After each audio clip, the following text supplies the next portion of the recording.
Pues bien, vamos a comenzar y vamos a concluir con la serie de Frente al Mar Rojo. Espero que les haya estado bendiciendo. Realmente eh, simplemente surgió, no la tenía como planeada, pero unos días antes vi que era un tema importante y un tema que podía ser necesario también para cualquiera de ustedes que esté viviendo una situación difícil. Esencialmente, Frente al Mar Rojo, si acabas de llegar, es una serie que inicié para reaccionar bíblicamente ante situaciones difíciles. Partimos del pueblo de Israel estando acorralado con el ejército egipcio tras de ellos y frente al Mar Rojo, y este cuerpo de agua gigantesco no planeaba irse a ningún lado.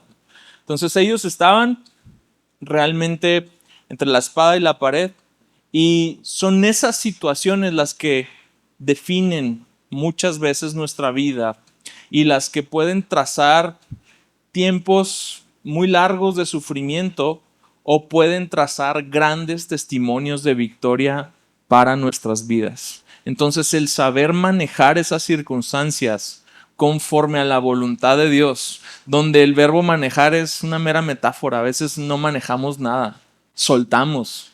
Y esa forma de entender las circunstancias difíciles es la forma que nos va a permitir atravesarlas para la gloria de Dios. Así que acompáñenme a la séptima lección y empezamos con Éxodo. Todo ha sido Éxodo 14, esta serie 14, versículo 19.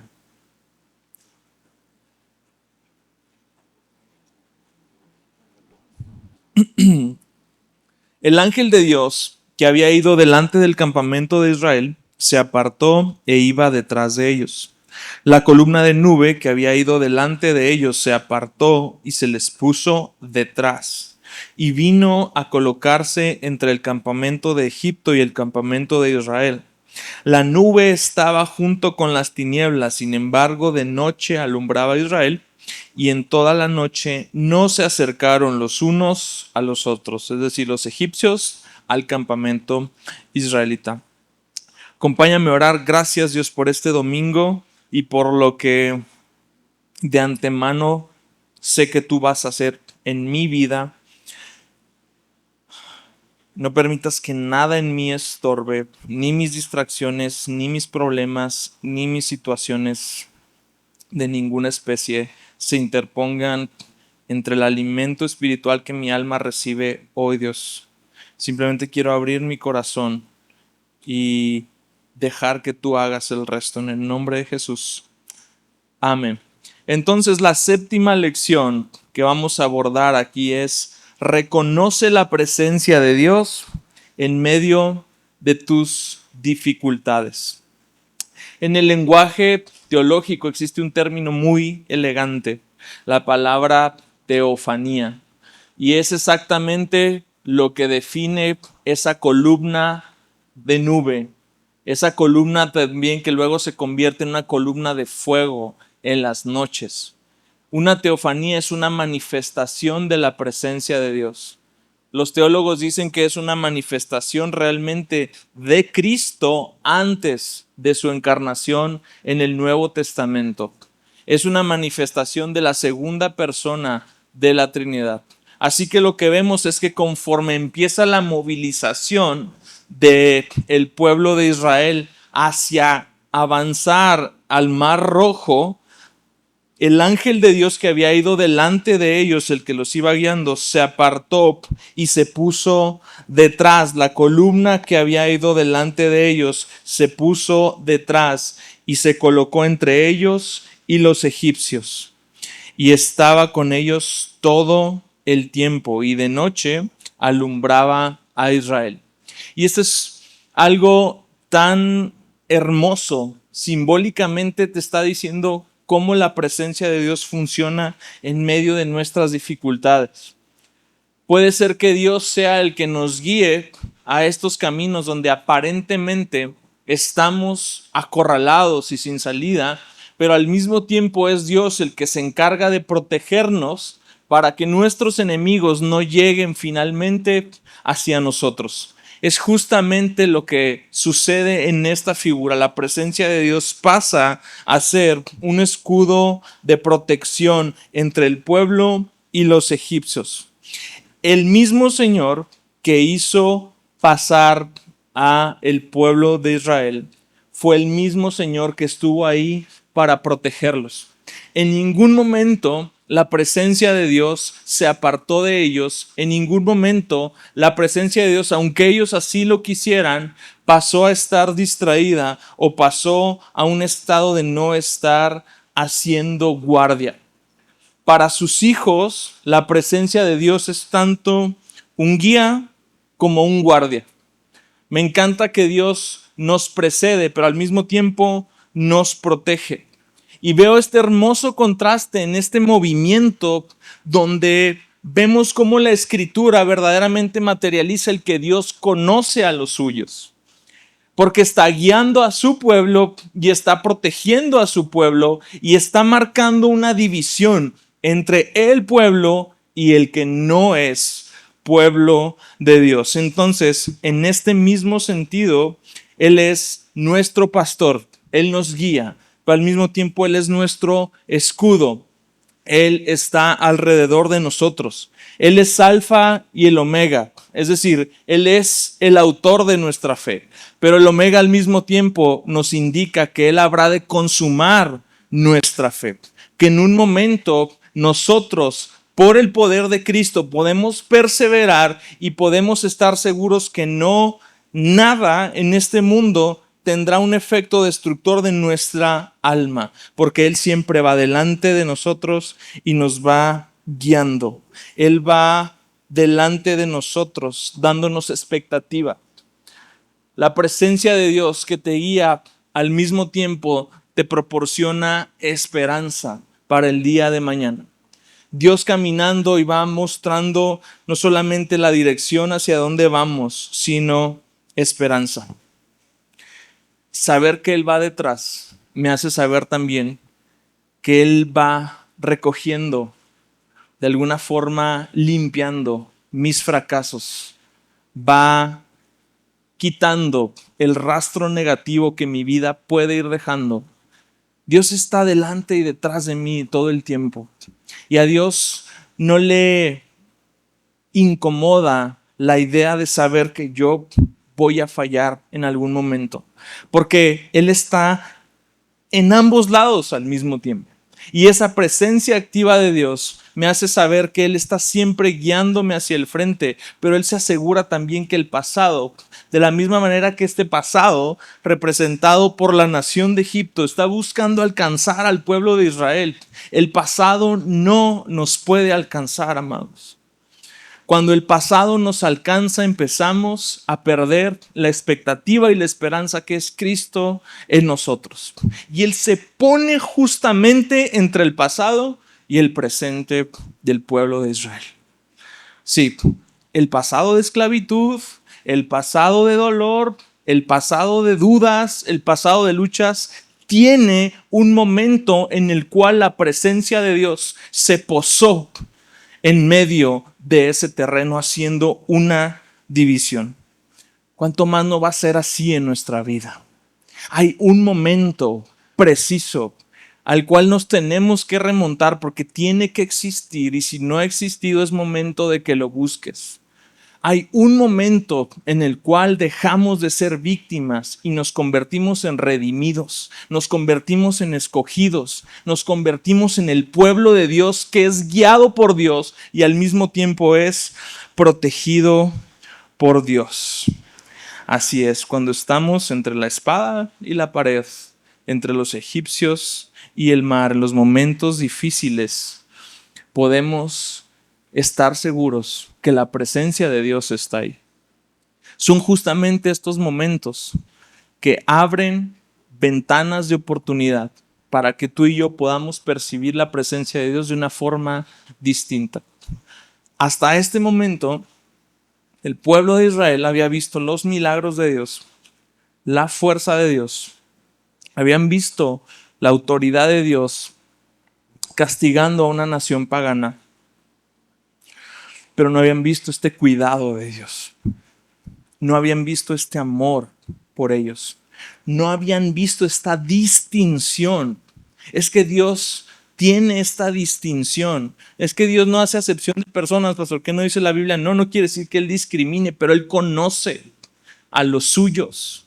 Y Él distingue a su pueblo del que no es su pueblo. Y de pronto el saber que Dios distingue de mí en medio de una multitud de personas, Él sabe exactamente quiénes son los suyos y tiene un trato distinto para con los suyos en virtud del pacto que Él hace con los suyos. Porque esta idea popular de que todos somos hijos de Dios, yo no sé de dónde la sacaron. La Biblia dice: a los que le recibieron, a los que creen en su nombre, se les dio la potestad, un derecho legal de ser llamados hijos de Dios. Y aunque hay la misericordia de Dios es para todos, y aunque la compasión de Dios es para todos, y aunque el sol de Dios sale para todos, Él conoce a los suyos y Él distingue a los suyos y con ellos es su pacto. Cuando esas realidades penetran nuestro corazón, entonces el pasado se tiene que largar y quedarse exactamente donde pertenece, detrás, del otro lado del mar. Cuando nos encontramos entre la espada y la pared, Dios nos recuerda que Él va trazando una línea de tiempo distinta para sus hijos. Cuando estamos débiles, cuando acudimos desesperados a su aposento, es cuando descubrimos que Él, como dice el Salmo 46, es nuestro pronto auxilio en medio de la tribulación. Segunda de Timoteo 4:16 tiene un ejemplo hermoso de cómo hay esta conciencia en Pablo de distinguir que Dios ha estado con él y que Dios está con él y cómo su corazón es distinto y su mentalidad es distinta. Dice versículo 16, segunda de Timoteo 4, en mi primera defensa nadie estuvo a mi lado. Segunda de Timoteo 4 tiene unas palabras bastante nostálgicas de parte de Pablo. Y él le dice a Timoteo: todos me abandonaron, solo Lucas está conmigo. Dice: pero en mi primera defensa nadie estuvo a mi lado, todos me abandonaron. ¿Y cómo reacciona el corazón que se siente acompañado por la presencia de Dios? Definitivamente igual que el de Pablo. Que no se les tenga en cuenta. Porque no es la presencia de ciertas personas las que verdaderamente me va a librar. Y Pablo lo sabe. Dice: pero el Señor estuvo conmigo y me fortaleció. Pablo sabe que ni Timoteo, ni Lucas, ni cualquier otro de sus colaboradores le hubiera sido capaz de proporcionar aquello que solo Dios puede proporcionar en esos momentos críticos. Y ese momento crítico parece ser que le permitió a Pablo ver esta parte del amor de Dios y sentirse confiado para decir más adelante: mi vida ya está puesta, ya fue derramada como una ofrenda. Las ofrendas de libación a la que se refiere Pablo con esa ofrenda que fue derramada, se tenía que derramar hasta la última gota para que fuese bien ofrecida. Y Pablo tiene esa paz y tiene esa convicción y tiene esa fe, aunque sabe que le queda poco tiempo, porque el Señor estuvo conmigo y me fortaleció. Y Pablo aún conoce el propósito de estar cautivo y aún reconoce que no se trata de él y que no es una víctima ni es un héroe, es simplemente un instrumento en las manos del Dios vivo. Él dice: a fin de que por mí se cumpliera cabalmente la proclamación del mensaje y que todos los gentiles oyeran. Y fui librado de la boca del león. La presencia de Dios se manifiesta en Pablo en ese momento de soledad. Quizás necesitamos llegar a esos momentos. Quizás es necesario de pronto el experimentar que todos nos abandonaron y todos dijeron amén. No lo sé, pero es necesario que nos demos cuenta de algo. Hay una presencia que es preponderante y que importa por encima de cualquier otra en nuestra vida. Es la presencia de Dios. Esa es la que me va a fortalecer. Esa es la que me va a librar de la boca del león. Esa es la que me va a permitir cumplir el propósito de Dios aquí. Esa no me puede faltar. No hay ninguna como esa. Y ya que este fue un tema que desarrollé hace no mucho, quiero darte ahora 4 cosas prácticas de algo que se conoce como practica la presencia de Dios. ¿Cómo se practica la presencia de Dios? Se escucha raro, pero no está raro. Es algo que se puede, digamos, entrenar. Yo no la produzco, pero yo claro que puedo empezar a acostumbrarme.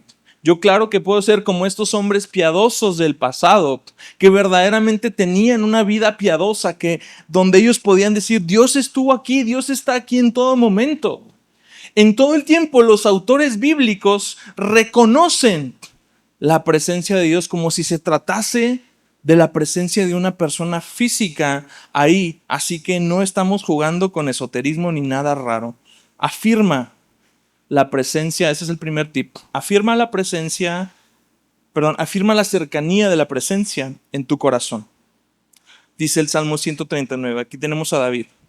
Por detrás y por delante me has cercado. Tu mano pusiste sobre mí. Tal conocimiento es demasiado maravilloso para mí. Es muy elevado, no lo puedo alcanzar. David reconoce que la presencia de Dios le rodea. Me encanta como dice, tal conocimiento es demasiado maravilloso para mí. No podemos pasar por alto ese conocimiento. No podemos ignorar ese conocimiento, o quizás puedes, pero trae consecuencias muy tristes a tu vida. Si lo que quieres es afirmar la presencia de Dios, es reconocer primeramente y saber en lo profundo de tu corazón que Él va adelante y Él va también atrás. Segundo tip, visualízala en tu mente.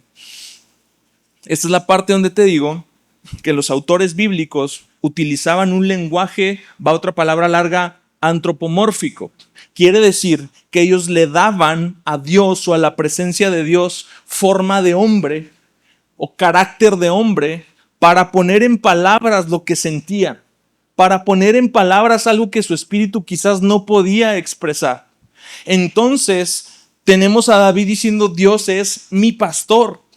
Definitivamente David tuvo que haber visto esta escena en alguna parte y conectarla con lo que Dios le producía en su corazón. Quizás se remitía a su propio pasado, pero David visualizaba en palabras humanas, en un hecho físico, algo que solamente puede ser sobrenatural. ¿Sí? Vemos el ejemplo de Pablo. Dios estuvo conmigo. Todos me abandonaron, pero Dios estuvo conmigo. Él siente como quizás, yo no puedo visualizar cómo era la corte o el tribunal o dónde era el lugar donde se había llevado el proceso judicial de Pablo, pero Pablo se da cuenta que ahí, junto a él, había un asiento que Dios estaba llenando. Entonces, los autores bíblicos se refieren con estos términos a Dios y tú y yo podemos empezar a ver a Dios, saber que ahí está Él, porque es un hecho. Tenemos un conocimiento previo donde sabemos que Dios está en todas partes. Ahora, si Dios está en todas partes, quizás puedo empezar a visualizar que viene conmigo, que Él está aquí detrás sentado, que Él está sentado aquí en esta butaca, que Él está en donde quiera que tú te desenvuelvas en algún momento. Leí el testimonio de una ancianita que tras haber perdido a su marido, de pronto sus hijos la visitaban con mucha preocupación, pensando que iba a estar muy triste, y le sorprendió que ella tenía una mecedora frente a ella.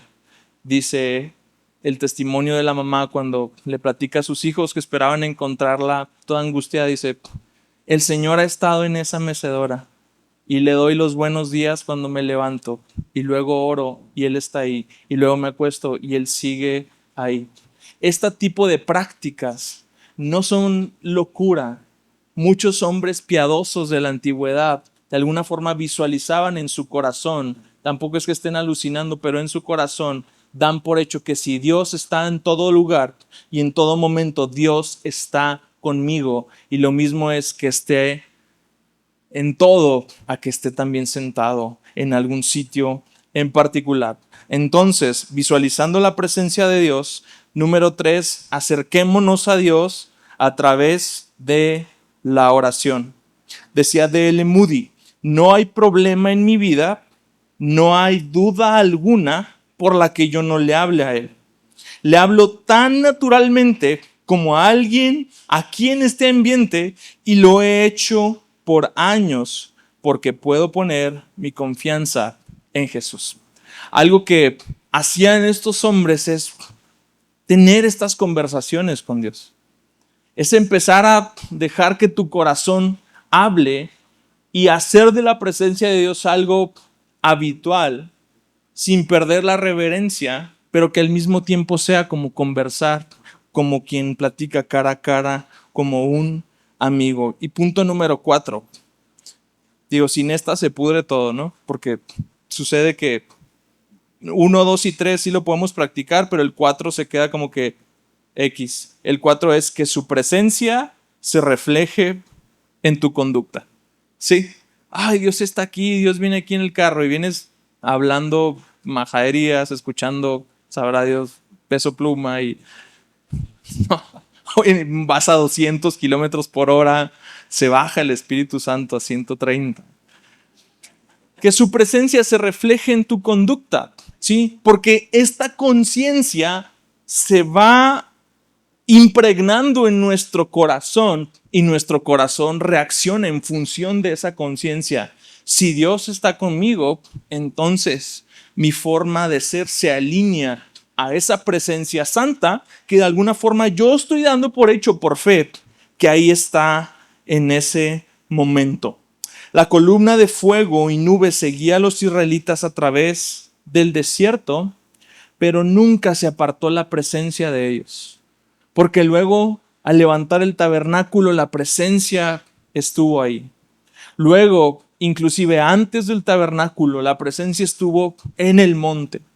Luego, muchos más años después, Salomón edifica un templo y la presencia de Dios era como una nube que llenaba todo el templo. Era tan densa y tan espesa que se tuvieron que salir los cantores. Mes tras mes, temporada tras temporada, la presencia de Dios se manifiesta de formas distintas, pero siempre está ahí. Fue la nube en el templo y después fueron las lenguas de fuego en el día de Pentecostés. En cada momento la presencia de Dios tiene sus formas de manifestarnos, que está ahí. Muy bien, siguiente lección. Dios hará a su manera. 14:21, Éxodo. Moisés extendió su mano sobre el mar y el Señor, por medio de un fuerte viento del este que sopló toda la noche, hizo que el mar se retirara y cambió el mar en tierra seca.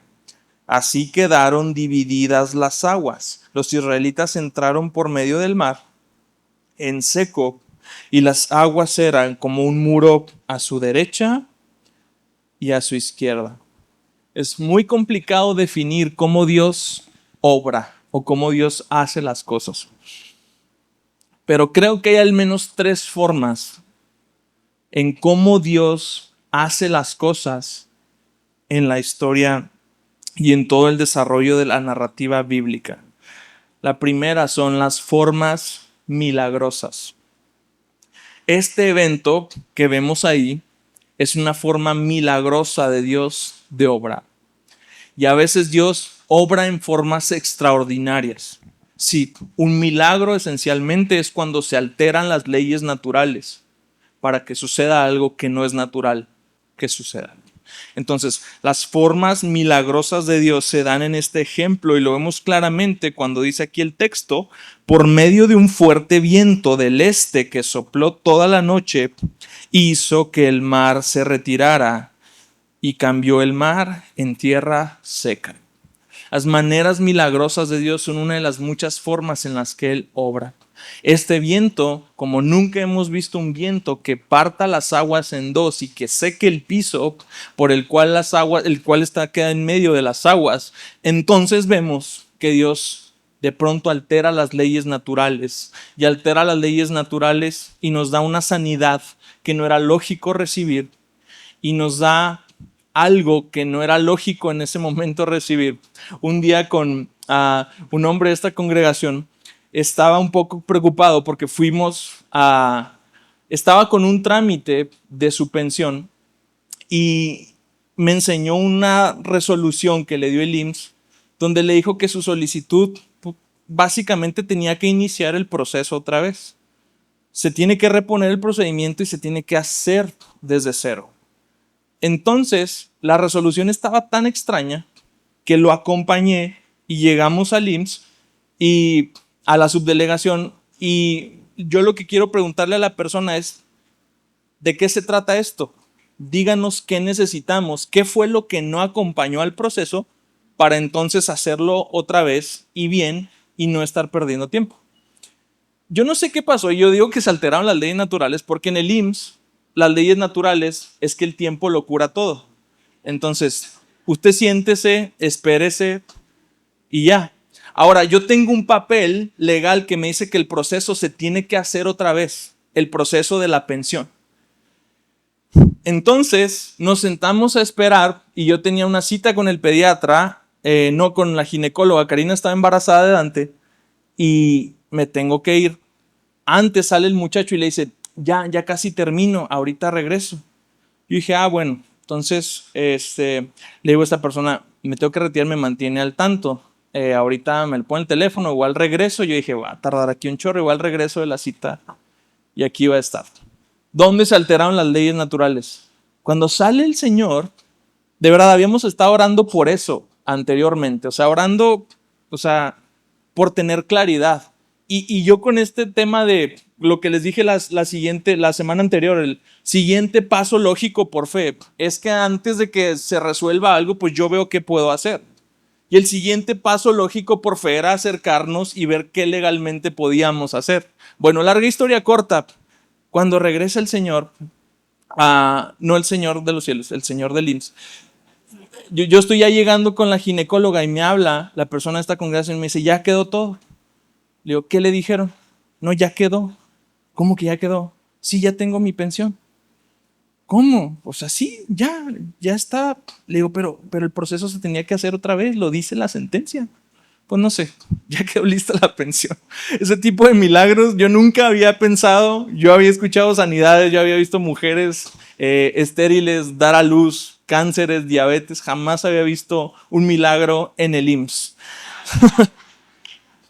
Milagros. Se alteraron las leyes naturales y así, miren, le dieron una pensión que legalmente no le tenían que dar. Es lo que a mí me sorprendió tanto. Legalmente no era procedente todavía su solicitud. Y bueno, Dios alteró las leyes naturales. Pero también Dios tiene formas providenciales.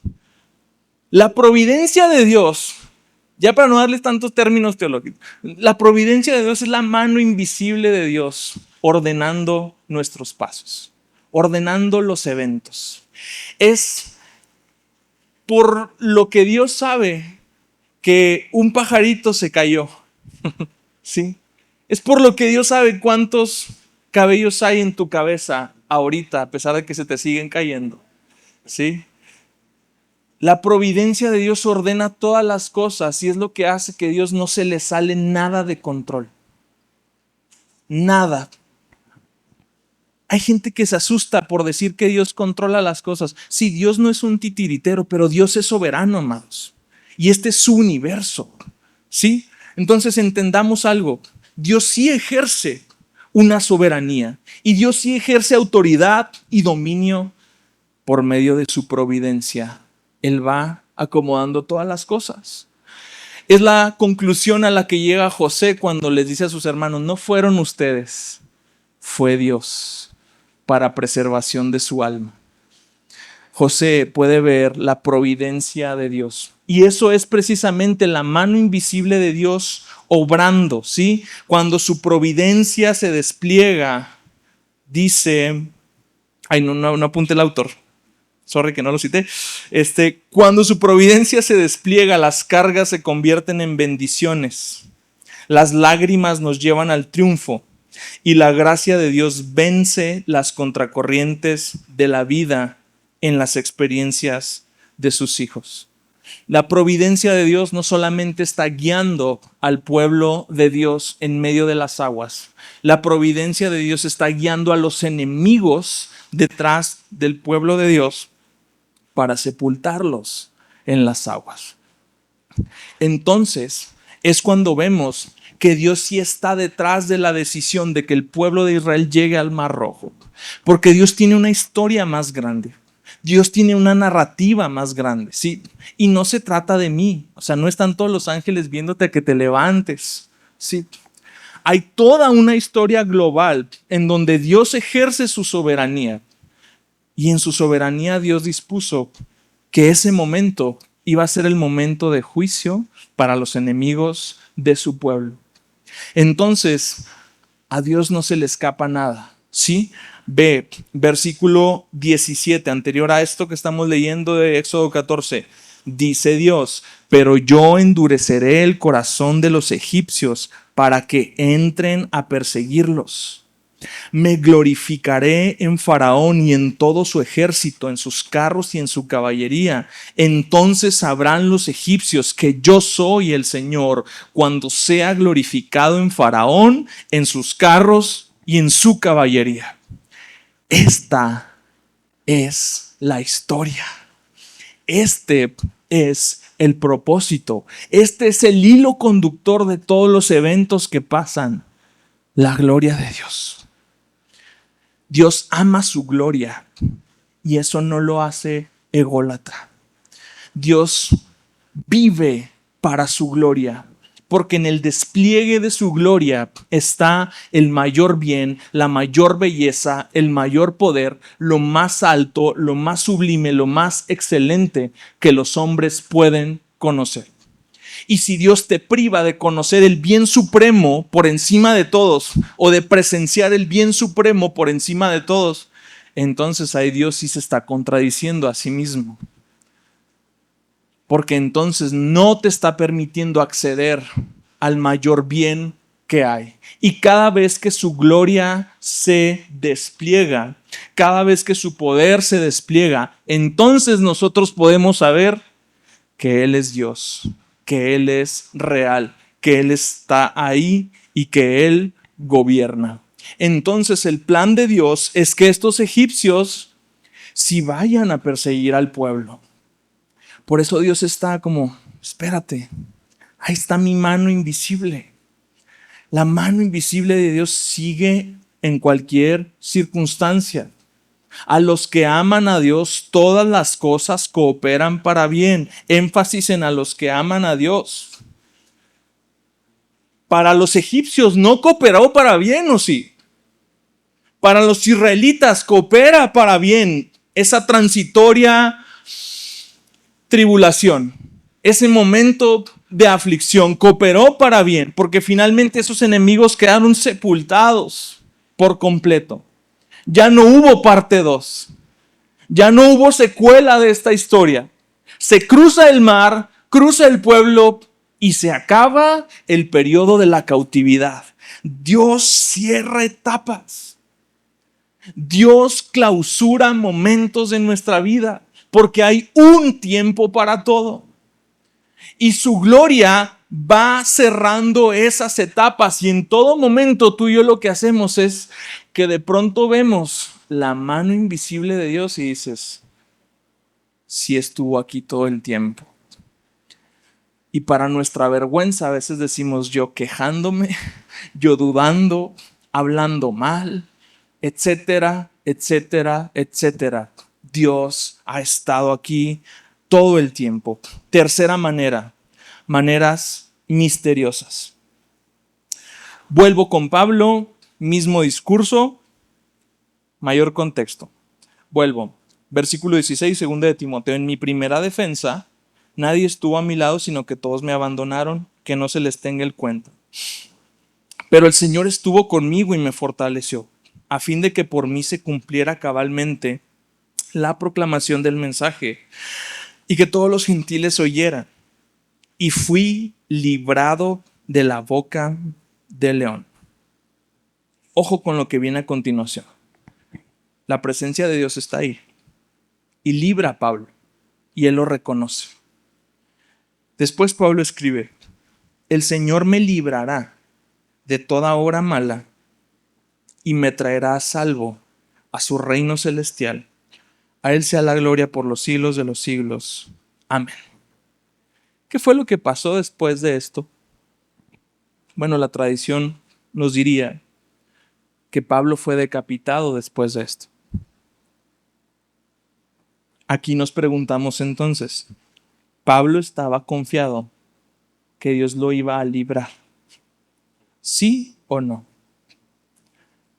No. Pablo estaba confiado en esto: Dios me traerá salvo a su reino celestial.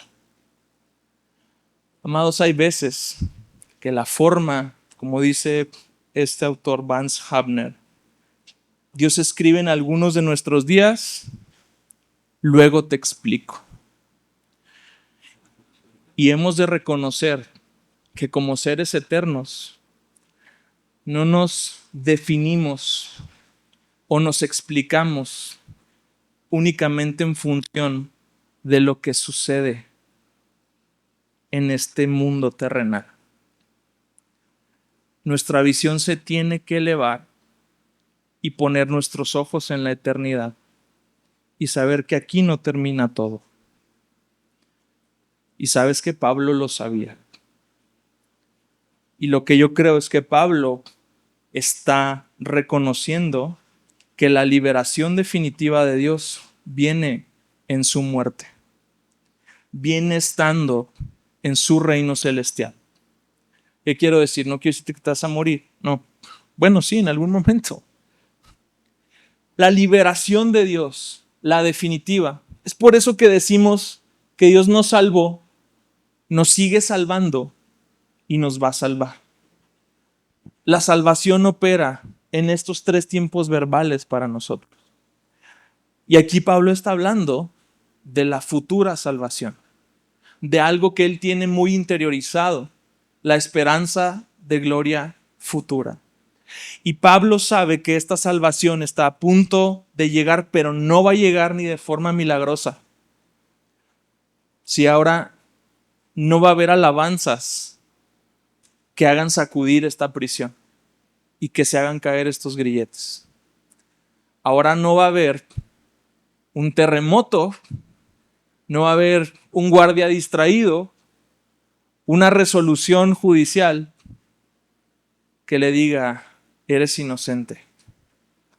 Pablo se da cuenta de que hay una tercera forma, una forma misteriosa, y que en la eternidad hay cosas aquí que no vamos a ver sino hasta que nos reconciliemos con Dios, nos reunamos con Dios en la eternidad. Hay salvación aquí que solo la vamos a conocer en ese lugar donde no hay llanto ni dolor y donde Él enjugará todas las lágrimas de nuestros ojos. Hay cosas en la vida que simplemente en algún momento vamos a tener que decir, Dios, luego me explicas por qué nunca me curé esta enfermedad. Luego me explicas por qué esta oración no fue respondida. Dios está presente, Dios está obrando, pero es incomprensible. ¿Quién puede conocer los pensamientos de Dios? ¿Quién le puede enseñar algo para que él aprenda algo? Y estas formas misteriosas son muy confrontativas porque suele lesionar nuestra fe que de pronto una oración no sea contestada. Pero esa es justamente la siguiente lección. toda crisis es un instrumento para forjar nuestra fe. Novena lección. Toda crisis es un instrumento para forjar nuestra fe.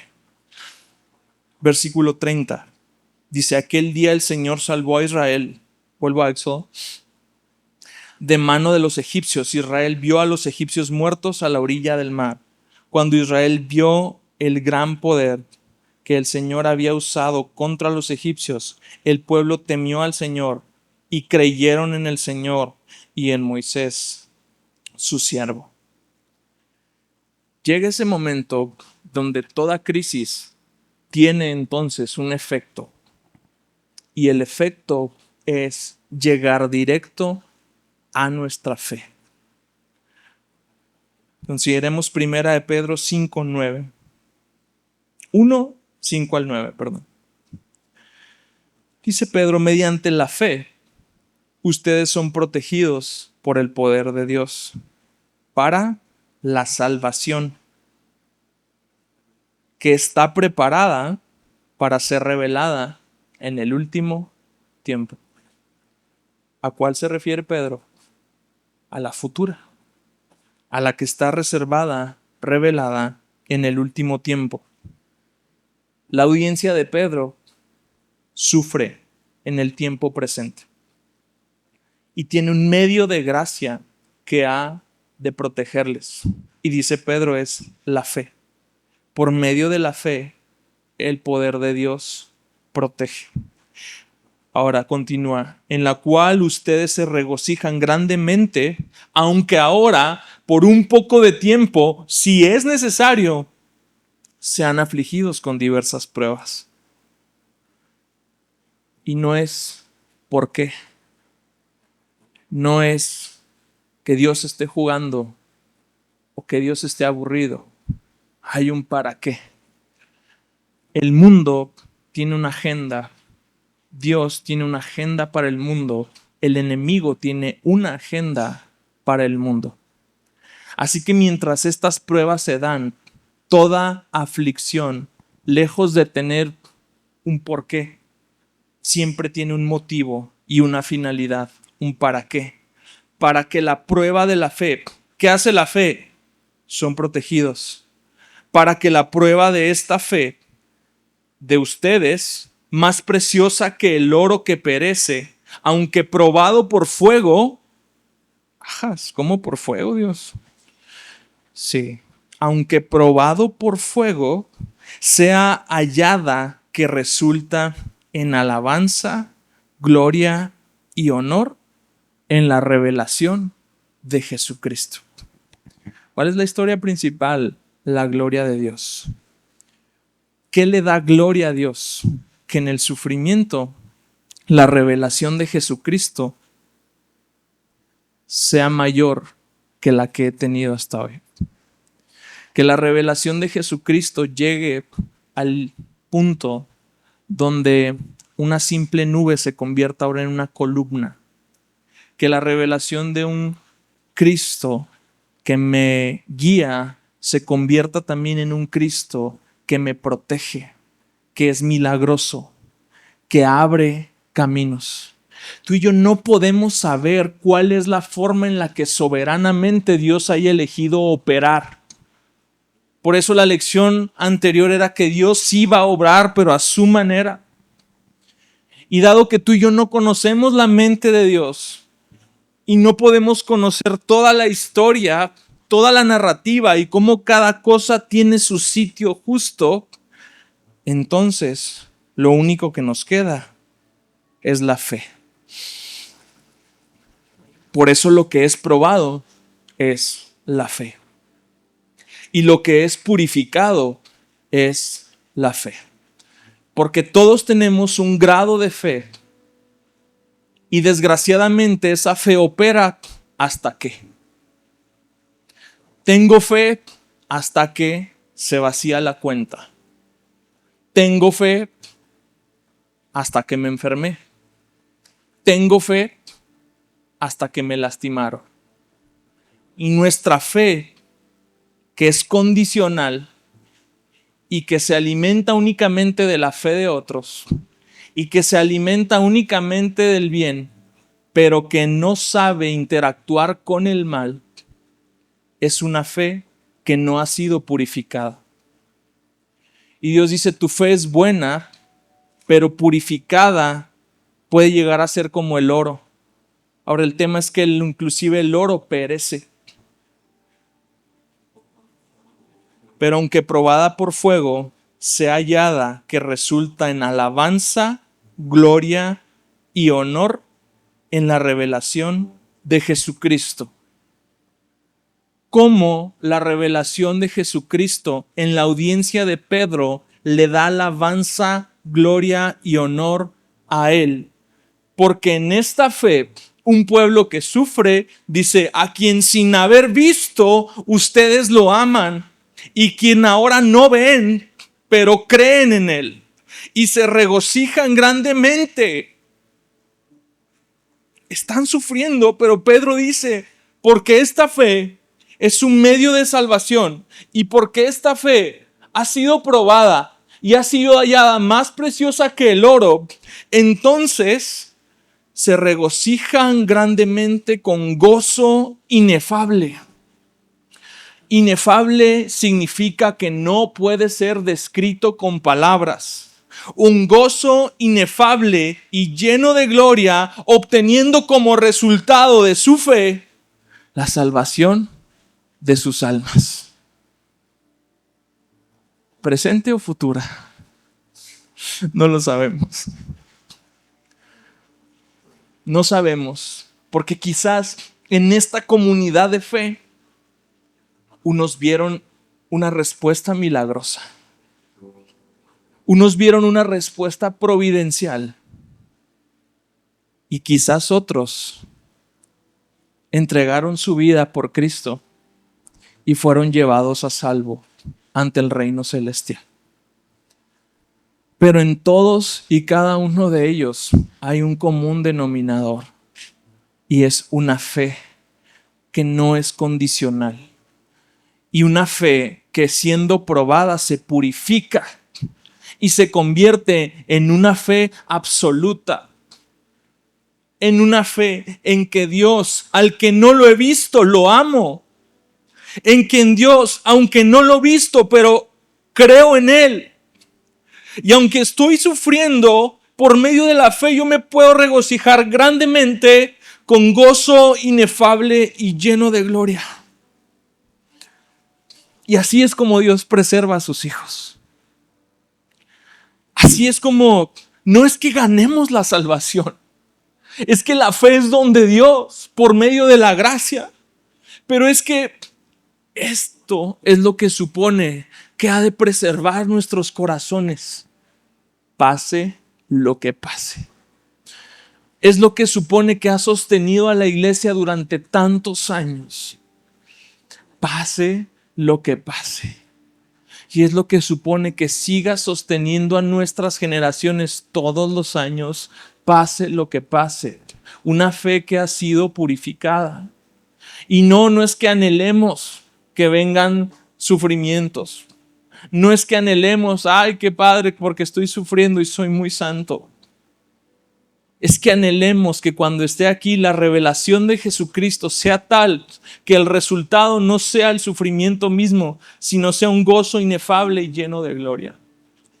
Que la revelación de Jesucristo en nuestras vidas sea tal que lleguemos a la conclusión que providencialmente quizás era necesario que esta situación se presentara, porque si no yo hubiera estado como Job diciendo, de oídas te había oído, pero ahora puedo decir realmente, ahora mis ojos te ven. Porque Dios ha estado ahí. Porque la presencia de Dios no se va a ningún lado, pero nuestra fe necesita ser probada. Nuestra fe necesita sacudirse. Necesita elevarse por en medio de las personas, necesita elevarse por en medio de las circunstancias, necesita elevarse por encima de mi escepticismo, de mi arrogancia, de mi pecado, necesita elevarse si es que existe. Porque ese es el medio para la salvación de mi alma. Y así llegamos a la 10ª lección. Éxodo 15, versículos 1 y 2.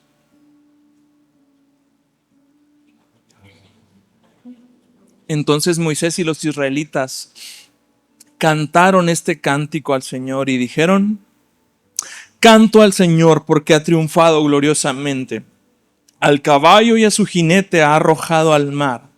Mi fortaleza y mi canción es el Señor y ha sido para mi salvación. Este es mi Dios y lo glorificaré, el Dios de mi Padre, y lo ensalzaré. ¿Y cuál es la 10ª lección? En el proceso, no dejes de alabarlo. No dejes de alabar a Dios.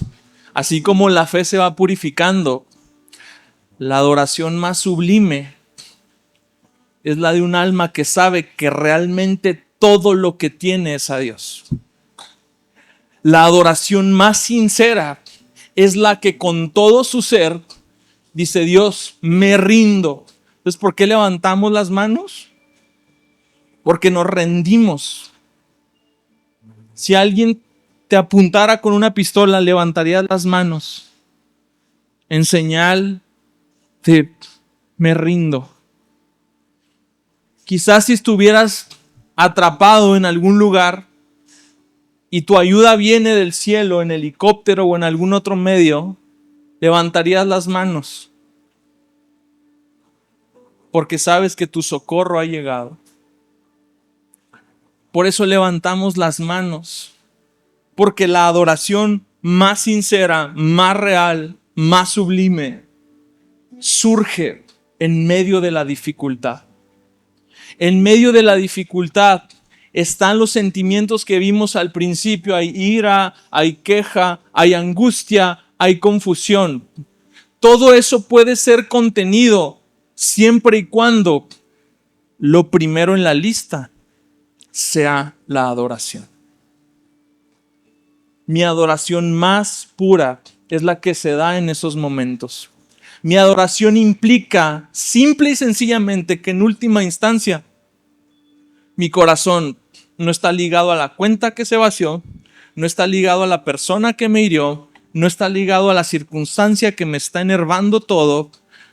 Está ligado en la grandeza y en la fidelidad y en el amor y en la providencia y en la misericordia del Dios vivo, al que he estado conociendo por medio de esta situación. Salmo 42 lo pone de una forma tan preciosa.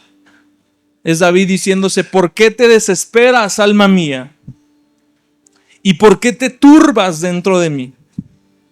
Espera en Dios, pues he de alabarlo otra vez por la salvación de su presencia. Dios mío, mi alma está deprimida. Por eso me acuerdo de ti desde la tierra del Jordán y desde las cumbres del Hermón, desde el monte Mizar. Pocas palabras, en todos los lugares en donde estoy, yo me acuerdo de ti. Quizás mi alma está deprimida.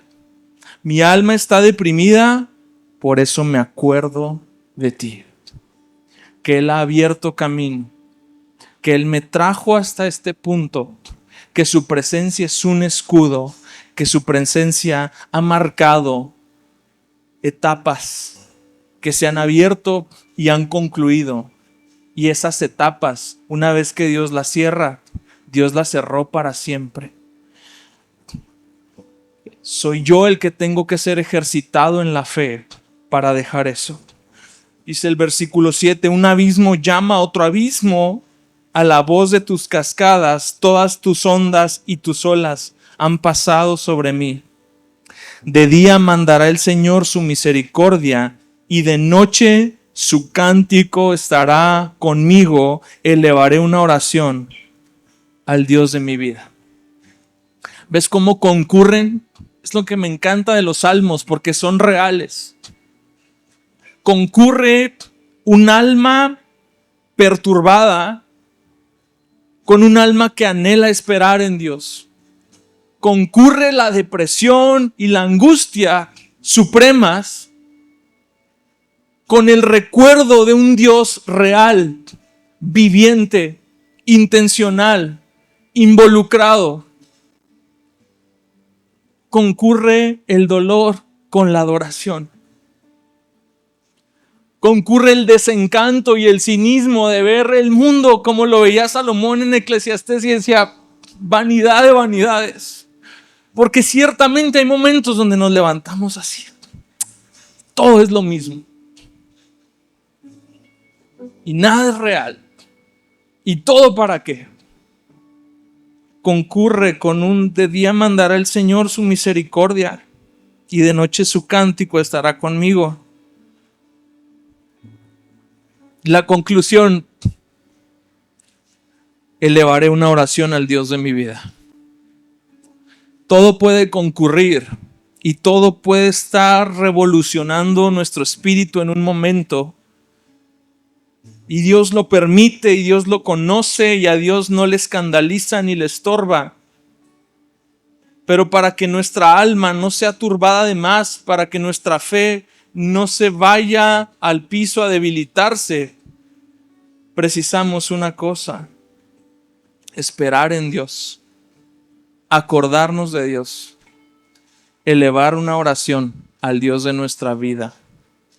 Sea cual sea la circunstancia que estés viviendo, amado, ¿por qué no nos ponemos de pie? Es momento de alabar a Dios y que tu adoración sea sincera, que tu adoración sea desinteresada, que tu adoración tenga en perspectiva quién es Él y no lo que Él tiene que hacer o no lo que tú quieres que Él haga. La oración, la adoración más sublime es la que te dice: hágase tu voluntad, porque yo sé que es bueno.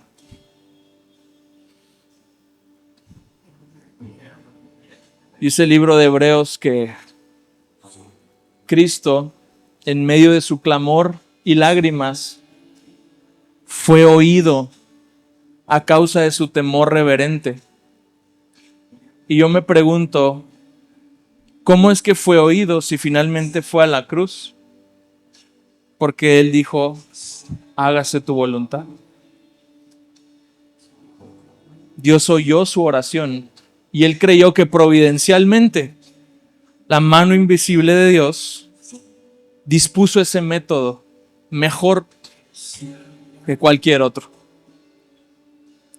La oración constante, la adoración reverente a Dios garantiza eso. Saber que Dios escuchó, saber que Dios está y saber que Dios hará. ¿Cómo? Eso ya no me toca a mí saber. Amado Dios,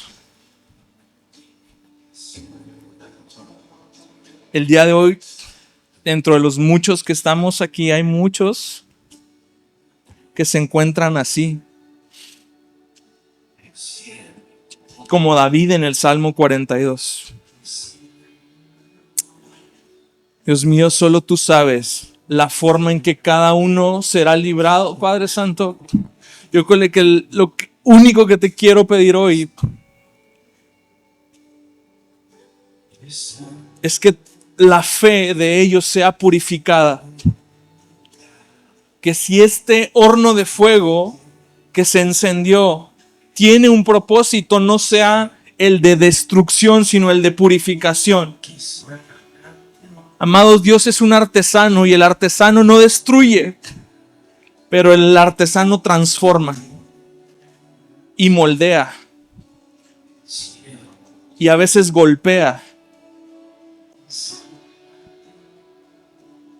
Amado Dios, que esta fe purificada por la prueba se traduzca en mayor alabanza, gloria y honra a ti en la revelación de Jesucristo, a quien sin haber visto amamos, a quien sin haber visto aún así creemos que existe. Que un gozo inefable, Dios, venga sobre todos nosotros. para soportar el fuego de prueba. Que un gozo inefable, Dios, y una fe purificada reemplace nuestras condiciones y reemplace nuestras dudas y reemplace nuestra angustia. Quita, oh Dios, todo aquello que ahorita me hace deambular y me hace dudar y me hace sufrir más. Y reemplázalo con una fe más pura que el oro. Reemplázalo con una revelación más profunda de tu poder, de tu amor, de tu misericordia, de tu fidelidad. No queremos otra cosa sino a Cristo en esta tarde, Dios.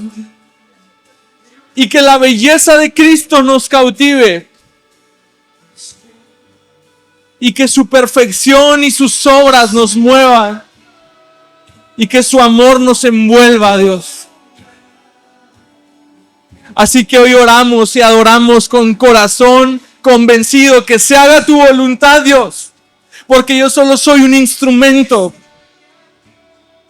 en tus manos. Pero con todo eso tú dices, pueblo mío y ovejas de mi prado. Y tú vas siempre guiando a tu pueblo, Dios. Te adoramos.